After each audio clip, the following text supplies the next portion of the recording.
1 फरवरी 2003 दुनिया के इतिहास का ऐसा मनहूस दिन जिसने पूरी दुनिया के लोगों की आंखें नम कर दी थीं। इस दिन STS 107 में सवार कल्पना चावला और उनके 6 क्रू मेंबर्स की पृथ्वी पर लौटने के वक्त स्पेस शटल के साथ जलकर जान चली गई थी।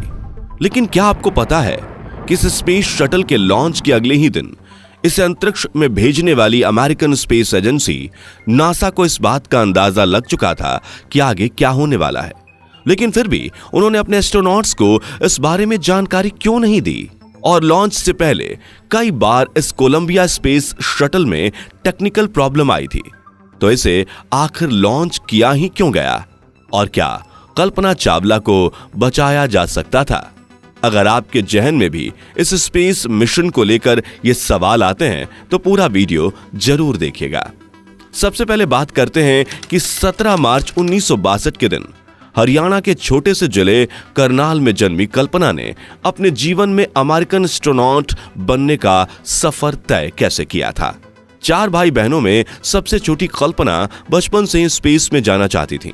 उन्होंने अपनी प्राथमिक शिक्षा टैगोर बाल निकेतन स्कूल से की, जिसके बाद कल्पना ने पंजाब इंजीनियरिंग कॉलेज चंडीगढ़ से एरोनॉटिकल इंजीनियरिंग में पढ़ाई शुरू की।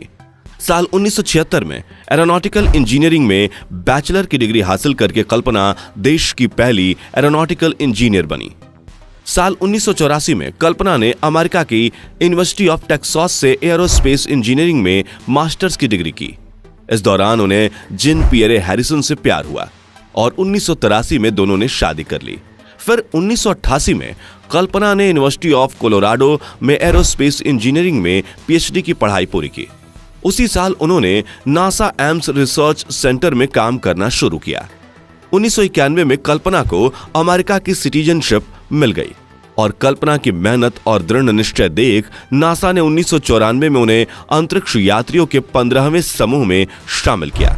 19 नवंबर 1997 के दिन अपने 6 क्रू मेंबर्स के साथ कोलंबिया स्पेस शटल में बैठ कल्पना ने पहली अंतरिक्ष उड़ान भरी।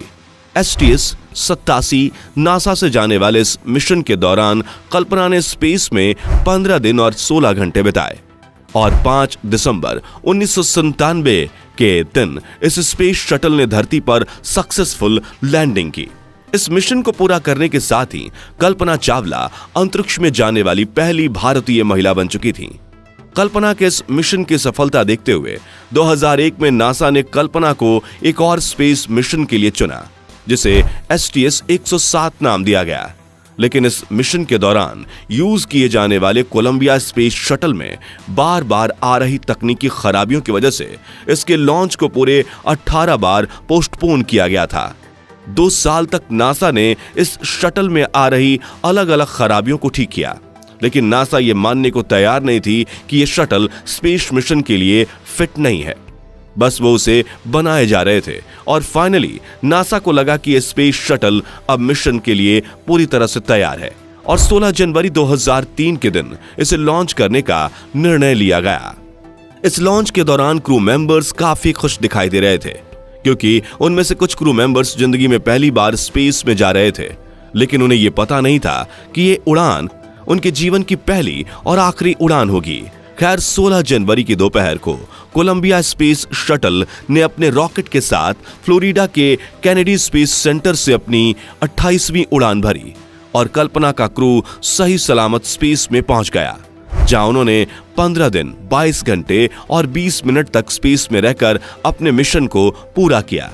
और 1 फरवरी 2003 के दिन जब कोलंबिया स्पेस शटल अंतरिक्ष से धरती के लिए रवाना होकर तेजी से धरती के एटमॉस्फेयर में दाखिल होता है और उस पर वायुमंडल की गैसों का प्रेशर और घर्षण बढ़ता है, जिससे कुछ ही सेकंड में कोलंबिया स्पेस शटल एक आग के गोले में तब्दील हो जाता है और अपने अंदर मौजूद क्रू मेंबर्स के साथ जलकर राख हो जाता है। शुरुआत में तो इस दुर्घटना के पीछे का कारण अनजाने में हुई क्रू मेंबर्स की कोई गलती को माना जा रहा था, लेकिन जब इस मामले की तह तक जाने के लिए इन्वेस्टिगेशन शुरू हुई तो ऐसा सच सामने आया जिसने लोगों के होश उड़ा दिए। इस जांच के मुताबिक जब कोलंबिया स्पेस शटल अपने रॉकेट के साथ उड़ान भर रहा था, तभी उसके एक्सटर्नल फ्यूल टैंक की बाहरी सतह पर लगाए हुए इंसुलेशन फोम का बड़ा सा टुकड़ा करीब 800 किलोमीटर की रफ्तार से शटल के लेफ्ट विंग में जा टकराता है, जिससे उस विंग पर लगी रीइंफोर्स्ड कार्बन यानी आरसीसी की कोटिंग में 10 इंच गहरा गड्ढा बन जाता है। लॉन्च के दौरान तो इस घटना पर किसी की नजर नहीं जाती। हालांकि लॉन्च के दूसरे दिन नासा के inspector photo walking group division को इस घटना के बारे में पता लग चुका था, लेकिन फिर भी उन्होंने एस्ट्रोनॉट्स को इस बारे में कोई जानकारी नहीं दी। लेकिन ऐसा क्यों? क्या ये उनकी लापरवाही थी? और क्या कल्पना चावला और उनके क्रू मेंबर्स की जान बचाई जा सकती थी? लेकिन उसे समझने से पहले इसके साथ जुड़ी बेसिक टर्म्स को समझना होगा। दोस्तों, आप ये तो जानते ही होंगे कि जिस स्पेस शटल में एस्ट्रोनॉट बैठकर अंतरिक्ष के लिए रवाना होते हैं, उस स्पेस में पहुंचाने के लिए रॉकेट का इस्तेमाल किया जाता है। इस रॉकेट को ग्रेविटी के अपोजिट ले जाने के लिए सबसे जरूरी होता है फ्यूल, जो कि दो तरह के होते हैं, liquid and high fuel. Liquid fuel में लिक्विड ऑक्सीजन और लिक्विड हाइड्रोजन का इस्तेमाल किया जाता है। ये दोनों ही ईंधन बहुत ही कम टेम्परेचर में ही लिक्विड फॉर्म में होते हैं, इसलिए इनका टेम्परेचर मेंटेन करने के लिए इसे एक्सटर्नल फ्यूल टैंक में भरा जाता है, जिसे अंदर और बाहर दोनों तरफ से इंसुलेशन फोम से कवर किया जाता है, ताकि बाहरी गर्मी इस फ्यूल पर असर ना करे। इस फ्यूल टैंक और रॉकेट के साथ स्पेस शटल को अटैच किया जाता है, और बाहरी गर्मी से स्पेस शटल को नुकसान ना हो, इसलिए इस पर अनेक तरह की कोटिंग मटेरियल का इस्तेमाल किया जाता है, जिन्हें छोटी छोटी टाइल्स का आकार देकर शटल पर लगाया जाता है। स्पेस शटल के ऊपरी हिस्से में लगी व्हाइट टाइल्स इसे 1200 डिग्री तापमान से बचाती है। वहीं इसके निचले हिस्से में लगी डार्क टाइल्स इसे करीब 2300 डिग्री की हीट से बचाती है। और रॉकेट से निकल रही गर्मी का सबसे ज्यादा असर शटल के विंग्स पर होता है, जिसे गर्मी से बचाने के लिए इन पर आरसीसी की टाइल्स लगाई जाती है, जो इसे करीब 3000 डिग्री की हीट से बचाती है। और कोलंबिया स्पेस शटल के लॉन्च के दौरान हुई दुर्घटना से इसके विंग के इसी आरसीसी पैनल में करीब 10 इंच का छेद हो जाता है। अब 1 फरवरी 2003 के दिन जब कोलंबिया स्पेस शटल में कल्पना चावला और उनका क्रू पृथ्वी के वायुमंडल में दाखिल होता है, तो घर्षण से गर्म हुई हवा शटल के विंग में हुए इस छेद के कारण उसकी अंदरूनी सतह तक पहुंचने लगती है, जिससे हर तरफ से शटल को डैमेज होने लगता है। और अचानक से शटल में सवार एस्ट्रोनॉट्स को एक खतरनाक झटका लगता है और शटल में ऑक्सीजन लेवल ड्रॉप होने लगता है, जिससे उन्हें सांस लेने में दिक्कत होने लगती है और ऑक्सीजन की कमी के कारण वे सभी बेहोश हो जाते हैं। इस दौरान शटल में हवा का भारी दबाव होने की वजह से उनके शरीर का तापमान काफी बढ़ जाता है और शरीर में मौजूद खून उबलने लगता है, जिससे शटल के ब्लास्ट होने से पहले ही उनकी बेहोशी में ही मौत हो जाती है, जिसकी कुछ देर बाद हीट से शटल भी एक आग के गोले में तब्दील हो जाता है और अपनी इस आखिरी उड़ान में जलकर राख हो जाता है। तो क्या इस घटना को वाकई में टाला जा सकता था? तो इस पर डेविड बेकर, जिन्होंने शटल प्रोग्राम में काम किया था, उनकी थियरी के मुताबिक स्पेस शटल का तो पता नहीं, लेकिन क्रू मेंबर्स को बचाया जा सकता था। उनके मुताबिक नासा अगले ही महीने यानी कि 1 मार्च को अटलांटिस नाम का एक और स्पेस शटल लॉन्च करने वाला था। और अगर नासा इस दुर्घटना को शुरू में ही सीरियसली लेता तो इस शटल की प्रिपरेशन को 6 हफ्तों की जगह 4 हफ्तों में फिनिश करके इसे रेस्क्यू मिशन के लिए लॉन्च किया जा सकता था। और कोलंबिया स्पेस शटल की बात करें तो इसमें एस्ट्रोनॉट को 30 दिनों तक जिंदा रखने जितना सप्लाई भी था। वैज्ञानिक की इन्हीं थियरीज की वजह से नासा पर कई सवाल खड़े हुए थे।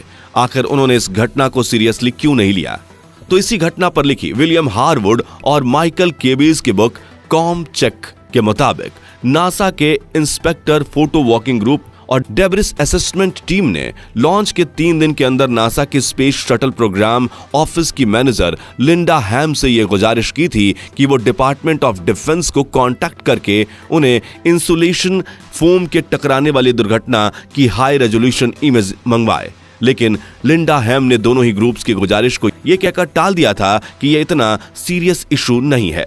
हालांकि लिंडा हैम से फोटोज की रिक्वेस्ट रिजेक्ट होने के बाद नासा की डेब्रिस असेसमेंट टीम ने कंप्यूटर सिमुलेटर की मदद से यह अंदाजा लगाया था कि जब 2 फीट लंबा और 1 फीट चौड़ा इंसुलेशन फोम का टाइल 800 किलोमीटर की रफ्तार से जब विंग से टकराता है तो कितना डैमेज होगा।